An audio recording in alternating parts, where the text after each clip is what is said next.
जिस प्रकार से अमेरिका के राष्ट्रपति डोनाल्ड ट्रंप दावा कर रहे थे कि मैंने भारत और पाकिस्तान की जंग रुकवाई है, और आपको बताते चले अब चाइना ने दावा कर दिया है कि मैंने भारत और पाकिस्तान की जंग रुकवाने का काम किया है।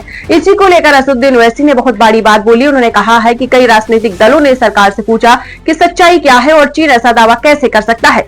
तो उन्होंने ये भी बताया है कि चीन अपने को बढ़ा चढ़ाकर बताता है और भारत में नेता चाहते हैं कि सरकार इस पर स्पष्ट जवाब दे ताकि देश की छवि और स्वतंत्र निर्णय की ताकत बनी रहे। असदुद्दीन ओवैसी ने इस पर बहुत बड़ी बात बोली है। हम आपको सुनाते हैं क्या कुछ कह रहे हैं असदुद्दीन ओवैसी, आप सुने। एक ताज्जुब खेज दावा ये कर रहे हैं कि वो चाइना ने हिंदुस्तान, भारत और पाकिस्तान के दरमियान में जंग को रुकाया, और हम नरेंद्र मोदी सरकार से इस बात का मुतालबा करते हैं कि वो इनके इस दावे की मजम्मत करें और पूरे देश को बता दें कि कोई थर्ड पार्टी इंटरवेंशन भारत को इसमें एक्सेप्टेबल नहीं है, भारत न इसको कबूल करेगा।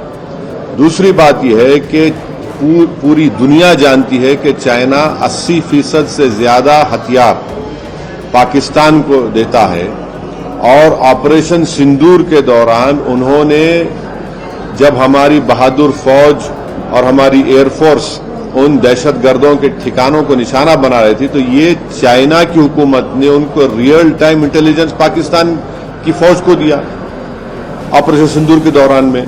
अब बोल रहे हैं कि हम मीडिएटर और सालिस बन रहे हैं, और ये हम इस देशवासियों को समझना चाहिए कि हम खामोश बैठकर इस चीज को कबूल करने तैयार नहीं हो सकते हम लोग।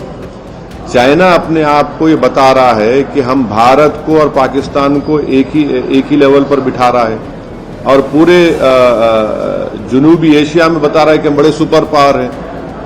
तो अपने आप को इस तरह से पेश कर रहा है। तो हम मुतालबा करते हैं कि नरेंद्र मोदी की सरकार और नरेंद्र मोदी खुद जब चाइना गए थे, तो क्या ये वो इस बात पे एग्रीमेंट उनका हुआ था, क्या उस बात पर राजी हुए थे कि चाइना इस तरह की बात करेगा कि उसने सालिस बना ऑपरेशन सिंदूर के दौरान में? और ये तो दूसरा इस तरह का एक बात रखी गई, ये क्लेम किया गया है। पहले अमेरिका के सदर ट्रंप ने कहा कि मैंने पाकिस्तान और भारत के दरमियान में जंग को रुकाया और उनको डराया मैंने ट्रेड सैंक्शंस को देकर।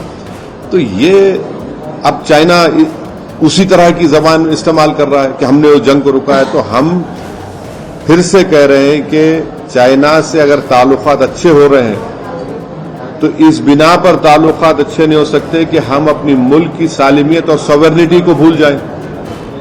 तो ये अब नरेंद्र मोदी की सरकार को इसका खुले तौर पर ऑफिशियली इसका कंडेम करना और इसका रिबट करना